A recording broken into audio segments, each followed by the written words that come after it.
Advisor Navy Commander Jerry Omandara retired, all the Honorable Commissioners, especially the Honorable Commissioner for Information, Kingsley Fanwo, Evangelist, Kogi State Chairman NUJ, Mr. Momo Jimo Adeza, and the ESCO members here, the facilitators and paper presenters, other participants at this occasion, critical stakeholders, members of the Fourth Estate of the Realm, distinguished ladies and gentlemen, my dear friends, I welcome you all wholeheartedly to this inaugural meet and greet cum seminar. When some close confidants in the media informed me of the intention to put together this event, I did wonder if the time and mood of the nation was right. However, seeing the assemblage here this morning and the teams and various of teams, I am now convinced that both timing and circumstances are spot on. I thank the organizers and everyone who has come. I am supposed to give an address that is to set the tone for the day. So, I do so bearing in mind that any and everything I can say and will be used in interrogating my leadership by you fine gentlemen of the press. Well, since a clear conscience fear no accusation, I have nothing to hide, and I am ready for your questions afterwards. When I came into office for the first time in January 27th, 2016, our people needed change desperately, and their expectations were sky high. I was the youngest governor in the country, and I'm still the youngest governor today. And because of our youthful energies and perspectives, I know everyone, even from outside the state, expected firework and magic. Or in other words, an overnight success. I can say that the fireworks have been plentiful, loud and colorful. In fact, some days, especially at the beginning, all anyone could see in the political skies over Kogi State were sparks flying from our conflict with different vested interests.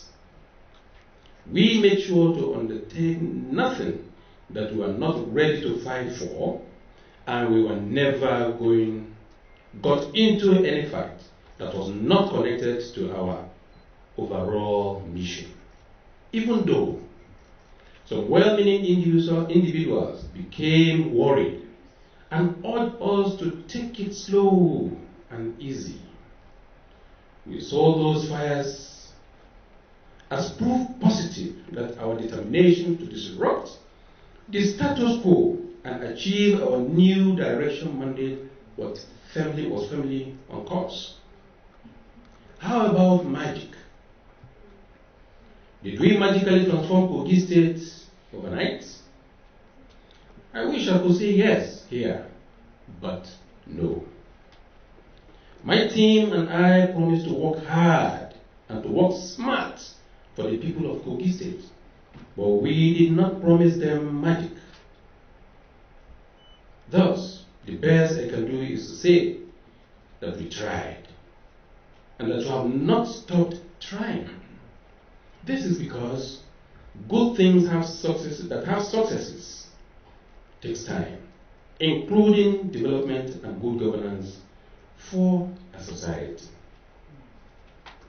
Fireworks may light up the night, but finally, People must calm down and be patient and wait for the day to dawn. I consider leadership to be a marathon, not a sprint. With this in mind, we face our work every day as if tomorrow did not matter. Some said we are headstrong. Others called us arrogant. But we call it leadership. Till today, as you gentlemen and ladies of the press can attest, we find it unproductive to defend ourselves against most agitations, no matter how absolutely false. Usually, we just let our results silence, our results silence our distractors while we have the last laugh. Only on those occasions when some particular falsehood directly threatens the security, unity, and peace of our people have we confronted anyone in the media space to say our own part. As a leader, I have my eyes on leaving lasting legacies and not necessarily making good impressions on people who are hell-bent on making dents in our accomplishments through dishonesty. By its nature, legacy cannot be front-loaded. It must always be a verdict delivered by posterity in retrospect. This means that legacy is not a medal you award yourself. It is an end. It is one end by hard work, the result of which extends into the future. For that very reason, legacy cannot be permanently denied by malicious actors, or a leader who must succeed must care less or nothing for destruction. With the foregoing always in view, the GYD administration has never, not even for one day, worked for applause, but for positive impact and always in the overall best interest of the people of Kogi State. As governor, I never once underestimated the amount of work that needed to be done, considering the abysmal level of socio-economic development we inherited.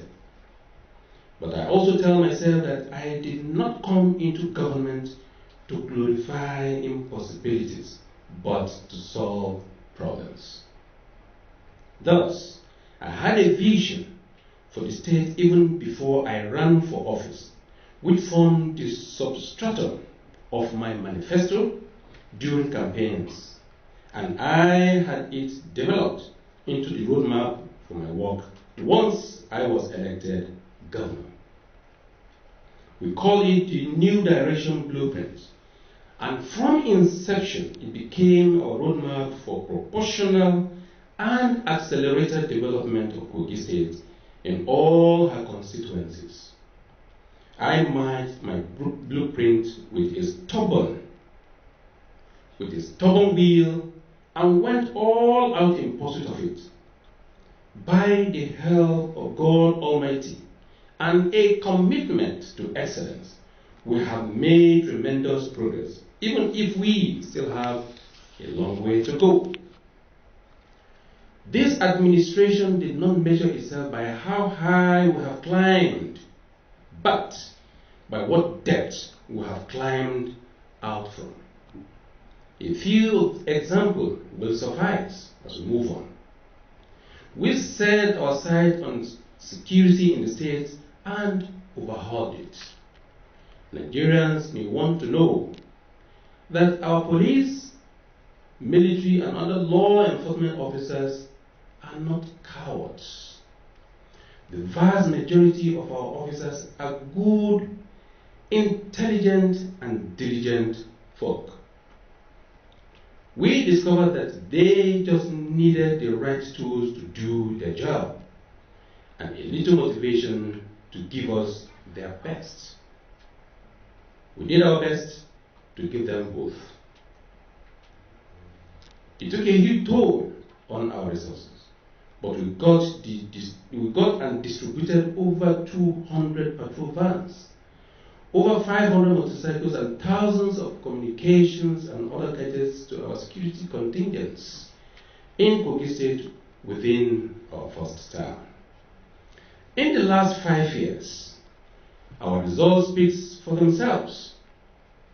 By 2018, after about 2 years in office, Kogi State went from being a violent crime hub and the kidnap capital of Nigeria into a second most peaceful state in the country and the state with the second lowest crime records.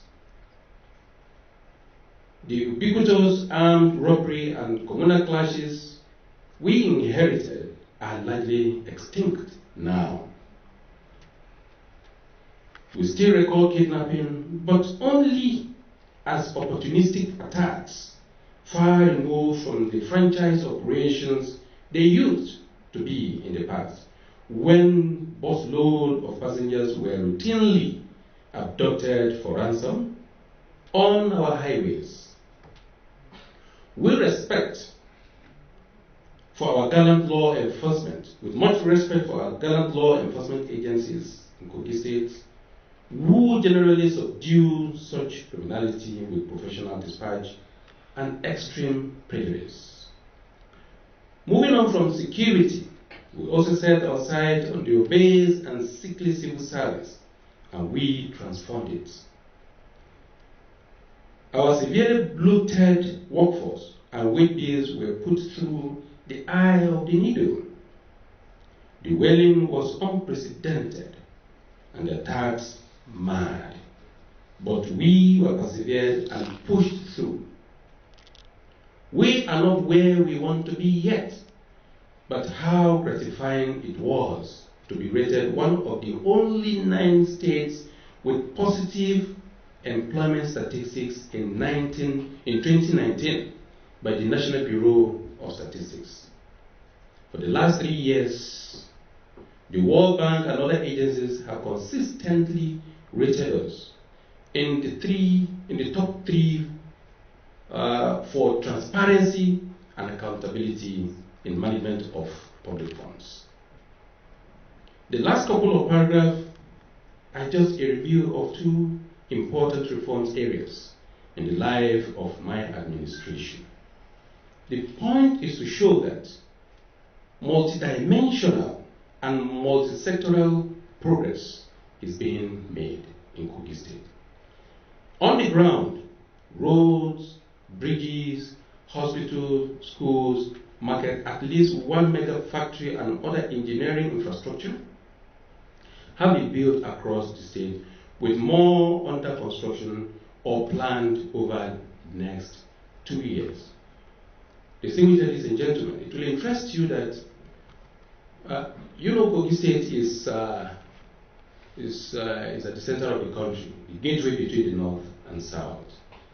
More than 85% of commuters between north and south passes through Kogi State. And you may not be aware that over 95% of the roads you pass through are federal roads, majorly in the state of disrepair. And oftenly, Kogi State government is being judged by these federal roads. In our first term, we concentrated on the hinterland that were largely and majorly ignored and abandoned ever since the creation of Kogi State. I would urge you to take a visit at our various project sites, completed and ongoing, and then you can make your inference. By the end of this year, we will have delivered the Ganaja flyover. Even the Ganaja flyover is a federal project. There is a very short distance between the Ganaja flyover and Ganaja village that is very, very bad and in a state of disrepair. This very particular stretch is less than, I think it's just about, it's not up to, it's not up to 2 kilometers. It's not up to 2 kilometers. But awarded to 4 companies, nothing is happening. By the end of this year, we would have delivered Iganaya flyover to east traffic reticulation in Lokoja as well. The reference hospital in Kenya and district hospitals in Geku, Jakuta, Isolu, Ida General Hospital, and Yubati Children's Hospital, all of them are under construction. And by the grace of God, by the end of this year, we should commission them. And they will be state-of-the-art health facility. In fact, the reference hospital will compete with any hospital across the world. I need both to say that. In less than 1 year, we conceived, constructed, and commenced studies at the Conference University of Science and Technology, Osara, in Kogi State, among other bold strides. My actions in office are underpinned by my philosophy of leadership, which I will try to describe below. One definition says, leadership is the art of motivating a group of people to act towards achieving a common goal. The truth is that it requires sacrifice to motivate people. Followers want to see the leader share their hopes and aspirations as well as their realities. A leader who is aloof from the pains of his people will never end well. If your people are battling poverty while you delight in ostentation and wanton display of wealth, whether yours or the public's, you are wicked and callous. As leaders, despite our personal circumstances of wealth or poverty, we must always cut our clothes according to the averages of our people. The wonderful thing is that the self-sacrifice required of a leader, if embraced and sustained, will not only yield great results, but broaden the leader's humanity, perspectives, and acceptance among the people. For instance, as a young and very comfortable businessman, I used to be, be free. I was once a free man. I traveled the world at will. Jet out of Nigeria practically every other fortnight. Then I joined politics and got into office. Now, I have given myself a liberty to do anything and go anywhere I want, as long as they fit into the narrow confines of acceptable conduct, which a leader must exemplify. The result is that in 6 years of governing Kogi State, I have not left Nigeria 4 times. In fact, majority of these travels were state visits along with Mr. President. Perhaps that is why the people of Kogi State gave me a resounding re-election with margins that are unprecedented in the history of gubernatorial election in Kogi State. In a nutshell, the efficient and effective leader must see every last human being under his or her leadership as important in the overall scheme of things. Let me emphasize that any leader can find success by developing and showing empathy for the people. even if they originally joined politics for the power and influence alone.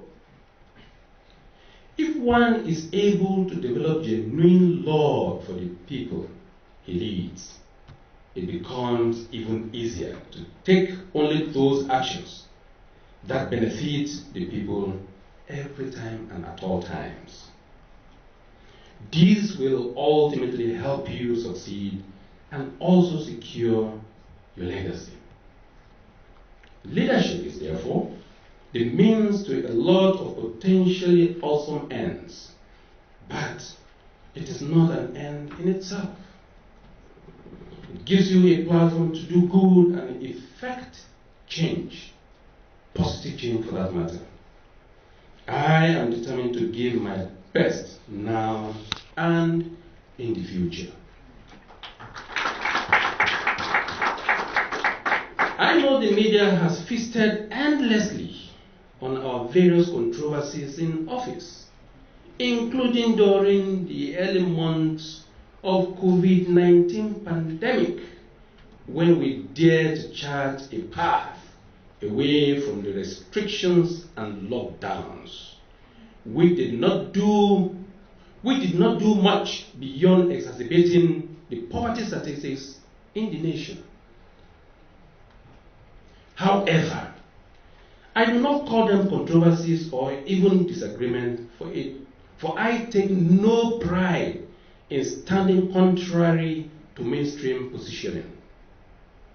I prefer to say we differed on principles, although we have been likely vindicated by the emerging science since then, and Ogise remained the least impacted infection-wise in the nation by the pandemic.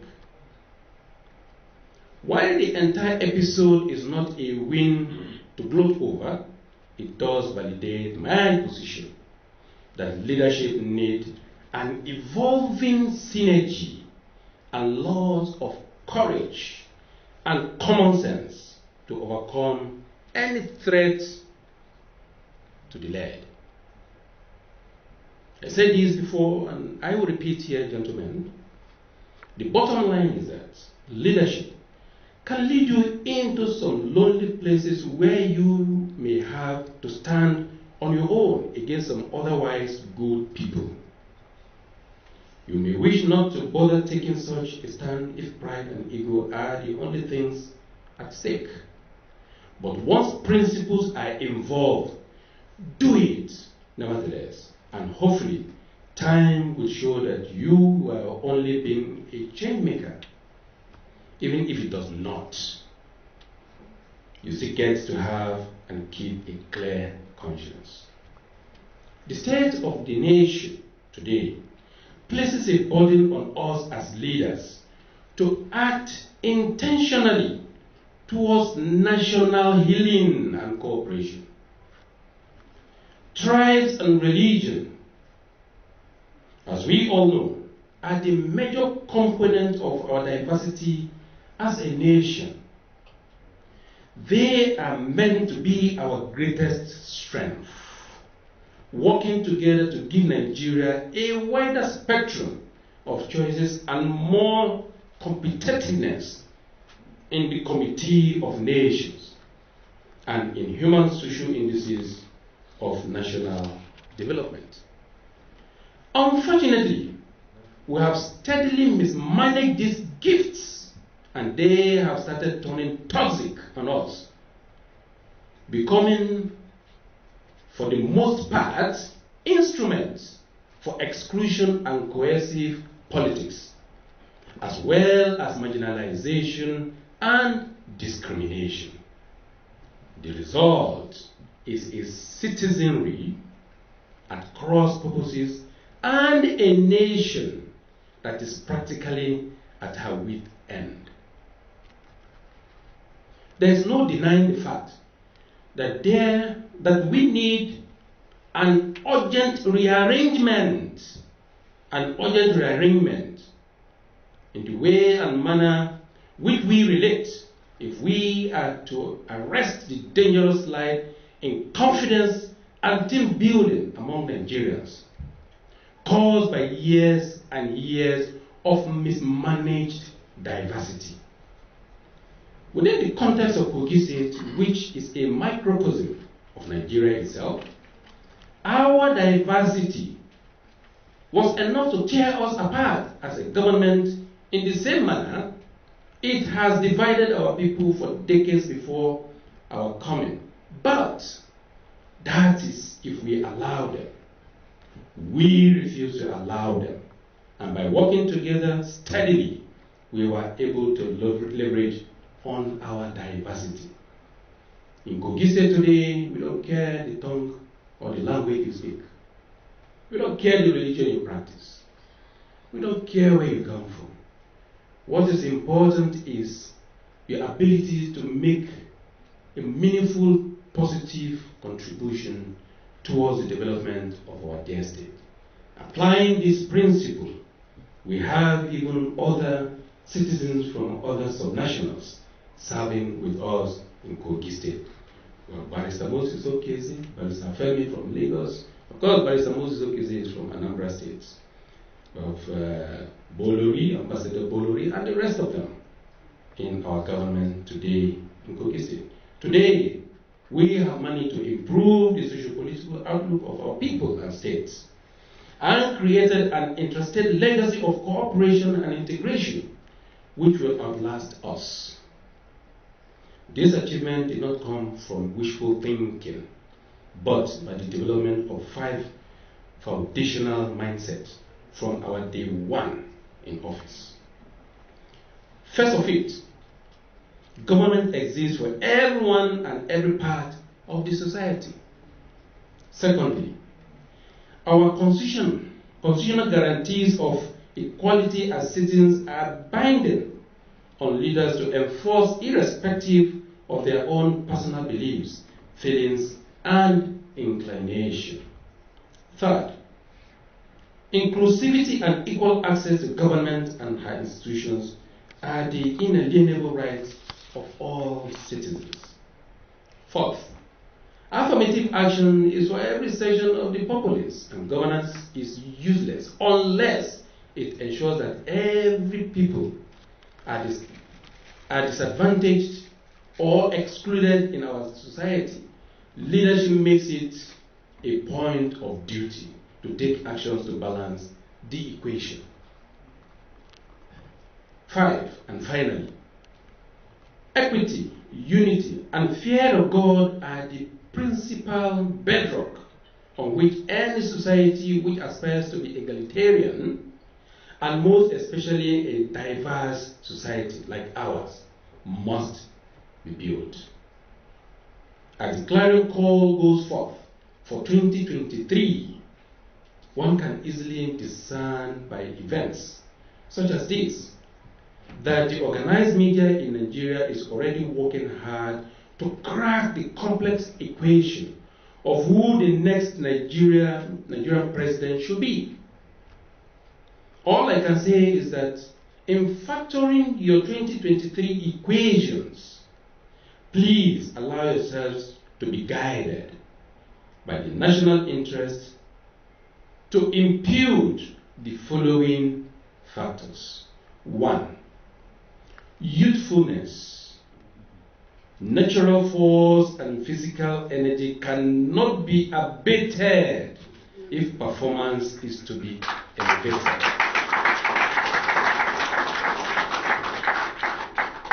2, courage. A clear capacity to be zealously affected in a good matter and to lead with courage and foresight is the pursuit of the overall best interest of the people. 3, security. Proven ability to enforce security, unity, and peace in a large territory with a difficult terrain. 4, diversity. Clear record in successful managing diversity, which is where most post-independent leaders of Nigeria have failed. Today, we have a Kogi State where the youths are predominantly the ones in office. The women have crossed the 35% affirmative action threshold of the SDGs and continue to rise. And people with special needs have adequately been represented in our government. Finally, and also very importantly, the inescapable point of equity. That is, only the North Central and Southeast geopolitical zone of this country have not held the presidency or vice presidency, the two highest offices in the land, since return to civil rule in 1999. Let's talk of zoning. If all of us must talk of zoning, then we must have made equity, or we're merely playing dangerous politics and healing the wounds of the country deceitfully. I conclude, as in my manner, at every given opportunity I get, with words of appreciation for His Excellency, the President of the Federal Republic of Nigeria, Muhammad Buhari GCFR, for providing Nigeria with forthright leadership these past years. President Muhammad Buhari has already earned the legacy of developing in 6 years more critical infrastructure for the nation's next level than the previous 16 years before him in this Fourth Republic of Nigerian states. Recent gain in the last few weeks by our military and law enforcement agencies in all theaters convince me that Baba is also on his way to winning in the most decisive manner the battle against insecurity of lives and properties nationwide. Baba continues to provide me and a growing corps of emerging leaders with a father figure and examples of courage in leadership. His ability to keep calm under fire has taught me to focus and give in my best ways, even if those who demand perfection of everyone but themselves choose to deliberately misunderstand and mischaracterize my best intentions. Let me insist, in closing, that the more you bear the burden of leadership in the right manner, the more you realize that people and not things, events or places matter the most.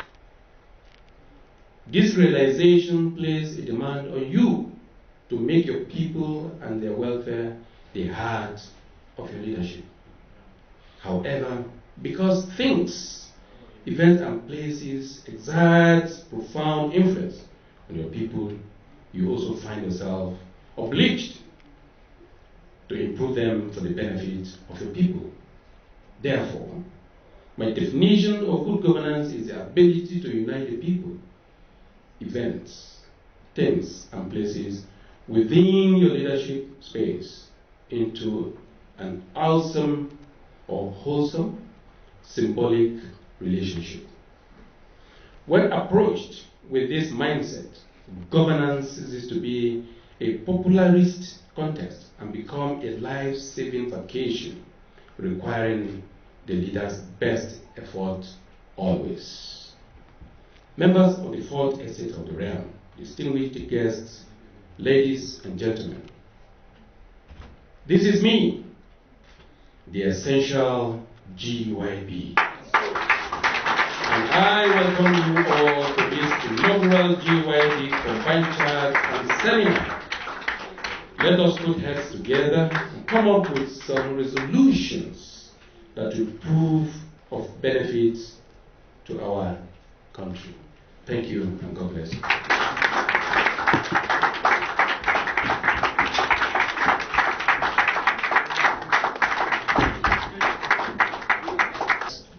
Everyone used to know me. First, the question from Yahaya Bello of TVC, that is the issue of rotational presidency between North and South. Well, like I said, if you ask me what is my own position, the Nigeria of today deserves the best. Nigeria is a ship, or is a flight that requires the best captain to steer or lead affairs to the desired destination. And I've always asked this question. There has been rotation, so to speak, from PDP almost all this while. And what has been our result between then and now? If zoning will solve our problem, as at the time President Olusegun Obasanjo was the president 2 terms, all the problems of the South should have been solved. As at the time President Musa Yar'Adua, of blessed memory, came on board, the whole problem of the North should have been solved. Or when it returned back to South-South, the problem of the riverine, the Niger Delta, or of the whole of the South should have been solved. Now we have President Muhammadu Buhari. The problem of the whole North should have been solved. I'm not saying these various leaders have not tried their best.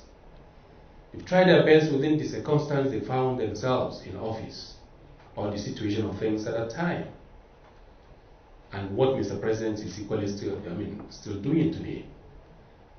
But for crying out loud, is that the best practice? When we're talking of democracy, democracy is all about free choice. And it's about the number. Let the majority, allow them, give them the free will to choose whoever they want. Let political parties not limit Nigerians to who they want to elect into offices. And when you look at it, I think it is unconstitutional. Not in our own party constitution, the APC, and it's not there in the Constitution of the Federal Republic of Nigeria, 1999, as amended.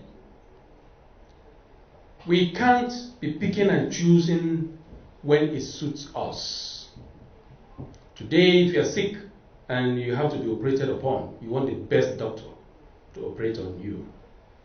Not where the doctor comes from, not the religion he practices, but who is the best doctor. And put that aside. If we should continue on the sentiment of this rotation of presidency to this region or to that region, I say, okay, let's do it perfectly. In the interest of fairness, equity, and justice. If that is the angle you want to come from, fine. Let's go on the table and then look at it. And we should not just take it from 1999. Let's even go back to 1960. From the independence that we Nigerians have been leading ourselves. And let's extrapolate all the various leaders we've had from at national level or at federal level. You will discover that all other geopolitical zones as it exists today have at one time or the other occupied the position of the presidency, either as president or vice president. If we should go by that, then North Central has been lightly shortchanged. Then let's focus our attention on North Central. That we should take it from 1999, then you're talking of North Central and Southeast. But I continue to insist on let the best candidate emerge. Who will unify this country? Who will solve the problem that we are facing today? Who will build on the legacies that Mr. President will leave behind? That is my position on the issue of rotational presidency. And of course, we have to look at the demography. We know today that we know what is happening across the world, across the globe. Younger generations are taking charge. They are not just being involved or included, they are taking charge. And they are driving the modern world. For crying out loud, Nigeria cannot continue to live behind or live in the past. It is high time we move forward. On the issue of state police, let me ask this question. At some point in time, Nigerians agitated that we should have state electoral commissions. And we're now having state electoral commissions. You say Nigerians today are crying that no, let local government elections be conducted by INEC. You can imagine if we have state police with arms and everything at our disposal. I can speak for myself that at all times I will always be fair, just, and equitable. I will always lead from the front and hunt down those criminals, just like we're doing today. I can speak for myself. I can't speak for the baby behind me that I am backing, not to talk of any other person out there. How he or she will use or misuse the state police. What's important today is community policing. Let everybody be vigilant. We're doing it today in Kogi State without state police, and we're getting it right. Though it may depend on what you define as state police. But to me, as a leader and as a people, let us be sincere with ourselves. A lot of crimes and criminalities that are taking place today are politically motivated. If we are ready to have a secured, free, and a safe society, it behoves on us, the leaders, and equally the followers, to make Nigeria a secure environment. Thank you.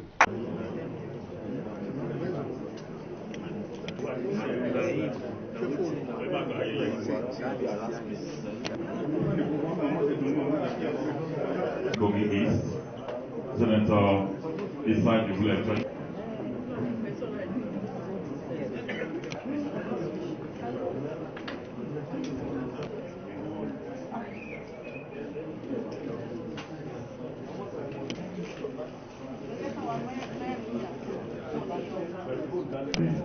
Federal constituency to the Federal House of Representatives.